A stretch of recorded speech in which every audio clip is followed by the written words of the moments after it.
Halo semua, ketemu lagi nih sama Sarah. Oh iya, gimana kabarnya hari ini? Semoga sehat ya. Seperti yang kita tahu nih, di tengah pandemi kayak gini kan itu penting banget ya untuk jaga kesehatan. Jangan sampai nih kita tertular oleh virus COVID-19 ini.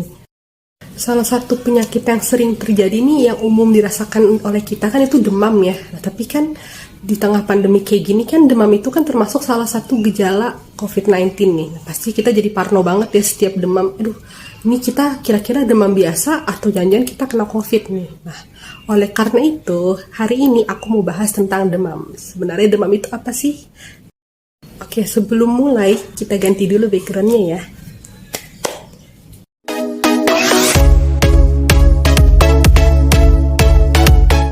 Nah, udah ganti nih backgroundnya, jadi kita bisa mulai bahas tentang demamnya ya. Kita sebelum bahas lebih jauh nih tentang demam, penting banget ya untuk kita tahu sebenarnya demam itu apa sih. Karena kan kita selama ini cuma ngalamin, tapi kan mungkin kita belum benar-benar tahu ya apa itu demam. Nah, dikutip dari situs alodokter.com, ternyata demam ini adalah kondisi meningkatnya suhu tubuh yang melebihi dari suhu tubuh normal, yaitu lebih dari 38 derajat Celcius. Nah, demam ini adalah penyakit yang bisa terjadi pada siapa aja, jadi nggak memandang umur, dari anak kecil hingga dewasa itu bisa kena penyakit demam ini.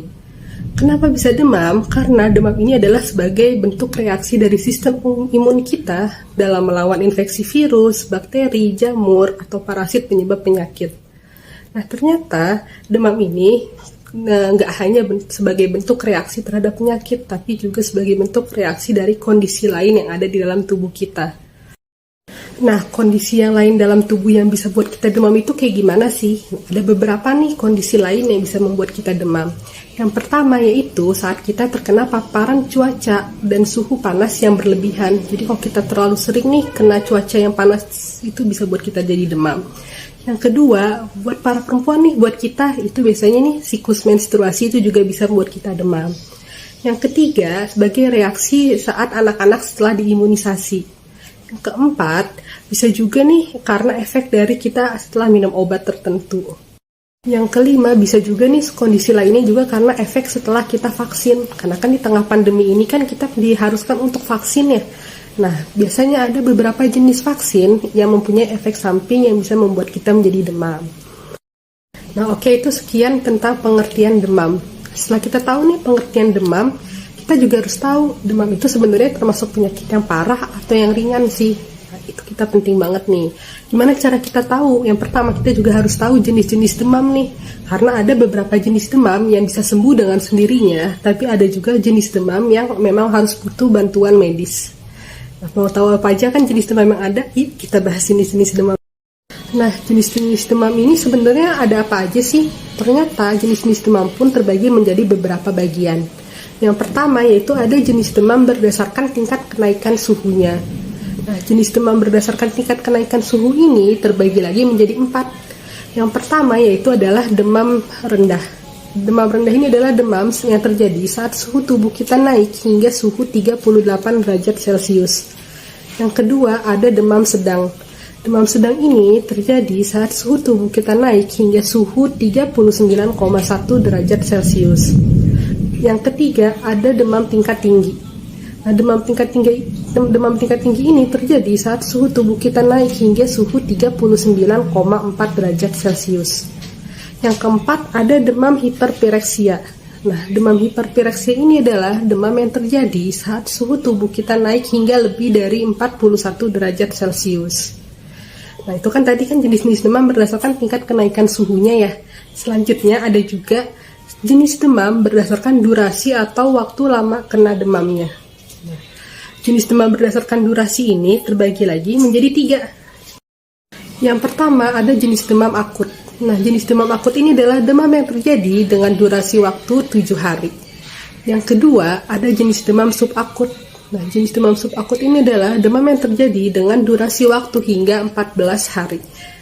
Yang ketiga ada juga jenis demam kronis atau persisten. Nah, jenis demam ini adalah demam yang terjadi dengan durasi waktu demam hingga lebih dari 14 hari. Yang terakhir ada jenis demam yang dapat menjadi kondisi tertentu di dalam tubuh. Nah, jenis demam ini pun terbagi menjadi beberapa. Yang pertama ada demam berkepanjangan atau persisten. jenis demam ini adalah jenis demam yang bisa bertahan atau akan terus muncul selama 14 hari. Nah, biasanya nih suhu dari demam ini stabil, itu di suhu 38 derajat Celcius hingga 38,5 derajat Celcius. Biasanya demam ini terjadi karena adanya infeksi kronis seperti bronkitis atau tuberkulosis paru. Yang kedua ada demam konstan atau terus-menerus. Nah, demam ini biasanya terjadi dengan suhu yang tetap ada di atas batas normal, tapi juga dia nggak mengalami perubahan yang terlalu drastis. Nah, biasanya demam ini terjadi selama sehari ataupun lebih. Tapi ya udah suhunya stabil aja gitu, segitu aja, nggak naik yang terlalu tinggi dan juga nggak yang langsung turun. Jadi nggak terlalu banyak perubahan drastis di jenis demam ini. Nah, biasanya demam ini terjadi karena dari akibat alergi, influenza, atau batuk. Ketiga ada jenis demam intermittent. Nah, jenis demam intermittent ini adalah jenis demam yang tiba-tiba nih suhunya naik, tapi habis itu kembali lagi ke suhu normal. Nah, biasanya jenis demam ini terjadi karena infeksi dari bakteri vokal. Contoh dari infeksi bakteri vokal ini adalah infeksi saluran kencing. Yang keempat, ada jenis demam remiten. Nah, jenis demam remiten ini kebalikannya dari jenis demam intermiten. Tadi kan kalau jenis intermiten kan setelah suhu tubuhnya naik, dia bisa kembali lagi nih ke suhu normal. Nah, tapi sayangnya nih, kalau jenis demam remiten ini, dia nggak bisa kembali ke suhu normal. Jadi suhunya dia akan stabil nih, tetap ada di atas normal sepanjang hari, dan nantinya akan ada kenaikan sebanyak 1 derajat Celcius dalam 24 jam. Nah, jenis demam remiten ini biasanya terjadi karena endokarditis infektif. Apa sih endokarditis infektif ini? Nah, endokarditis infektif ini ternyata adalah penyakit yang menyerang lapisan pembuluh darah dan juga jantung. Lalu ada juga jenis demam Pell-Epstein. Nah, jenis demam Pell-Epstein ini adalah jenis demam yang tiba-tiba nih suhu tubuhnya naik. Jadi suhunya akan tetap tinggi nih selama 1 minggu. Setelah 1 minggu itu suhu tubuh tersebut tiba-tiba menurun mendekati normal dan bertahan selama 1 minggu. Jadi setelah turun itu belum benar-benar sembuh, tapi mendekati normal juga gitu. Nah, biasanya pola dari demam ini tuh bisa terjadi secara berulang. Tapi demam Pell-Epstein ini masih menjadi perdebatan di antara para ahli karena dalam beberapa kasus polanya tuh beda gitu. Jadi nggak selalu sama polanya. Lalu yang terakhir ada jenis demam hiperpireksia. Nah, jenis demam hiperpireksia ini adalah jenis demam dengan suhu tubuh yang di atas 41 derajat Celcius. Nah, biasanya gejala dari demam ini ditandai dengan denyut jantung yang meningkat, kram, nafas yang cepat, kejang, bahkan bisa sampai hilang kesadaran dan koma. Nah, jenis demam hiperpireksia ini adalah jenis demam yang benar-benar butuh banget nih bantuan medis. Jadi kalau kita kena demam ini, benar-benar harus cepat ditangani oleh bantuan medis gitu. Kita nggak bisa berbuat ini sendirian, karena kalau nggak cepat-cepat ditangani oleh medis, itu bisa menyebabkan kematian. Nah, itu adalah jenis demam yang ada saat ini. Nah, setelah kita tahu nih jenis-jenis demam yang ada, selanjutnya gimana sih cara kita menangani demam gitu. Kalau kita demam, kita harus gimana? Nah, yang pertama, kita juga harus peka dulu nih. Saat kita pertama kena demam, kita harus tahu jenis demam kita ini termasuk yang mana sih. Tadi kan aku jelasin ada banyak ya. Ada akut, subakut, ada hiperpireksia, ada Bell-Einstein, dan banyak banget jenisnya tadi aku jelasin. Nah, kita harus tahu dulu nih, kita nih kira-kira demamnya ini termasuk ke jenis yang mana ya. Nah, setelah kita udah tahu jenis demam kita yang mana, kita juga bisa melakukan penanganan awal. Nah, ada beberapa penanganan awal yang bisa dilakukan saat demam. Yang pertama yaitu kita harus memastikan tubuh kita terhidrasi dengan baik. Nah, gimana sih cara tahu tubuh kita terhidrasi dengan baik atau enggaknya? Yang pertama kita harus pastiin dulu nih, kita minum minuman yang sehat gitu. Kita minum air putih yang cukup, atau minum minuman cairan yang lain yang sehat kayak misalnya jus atau sup hangat. Oke, kita harus pastiin nih tubuh kita terhidrasi dengan baik agar demam kita juga bisa cepat turun. Yang kedua, kita juga bisa mandi air hangat. Nah, kalau demam kan kadang kita suka takut ya, kalau mandi nanti jadi tambah demam nih, kedinginan. Nah, jangan khawatir, kita bisa tetap mandi tapi gunain air hangat ya biar tubuh kita bisa cepat turun juga demamnya. Terus yang ketiga, kita juga bisa makan makanan yang lunak, yang lembut, yang ringan di perut.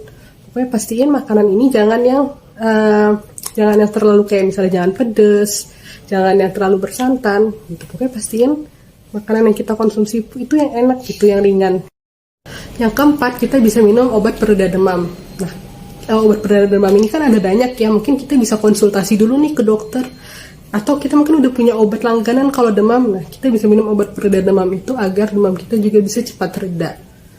Nah, yang kelima nih, kalau emang demam ini belum berubah juga nih, kayak kok udah berapa hari itu masih nggak menurun-nurun juga ya, masih nggak membaik gitu. Nah, kita bisa periksa ke dokter nih untuk kondisi ini. Nah, sebenarnya durasi demam yang masih wajar itu berapa lama sih? Nah, ternyata demam itu kita bisa lihat nih, kalau lebih dari 3 hari demam kita belum membaik, belum menurun, nah kita bisa cek nih ke dokter untuk melihat ada apa sih dengan tubuh kita gitu. Ada penyakit apa sih, kenapa lama banget demamnya? Itu penting banget ya untuk diperiksa, karena kan takutnya nih amit-amit ya, jangan sampai kalau kita kena demam hiperpereksia yang sampai koma gitu kan gawat juga ya. Nah, makanya kalau udah lebih dari 3 hari kita bisa langsung ke dokter untuk periksa. Oke, itu adalah serba-serbi demam ya tadi, dari pengertiannya, jenis-jenis demamnya, dan juga cara penanganannya.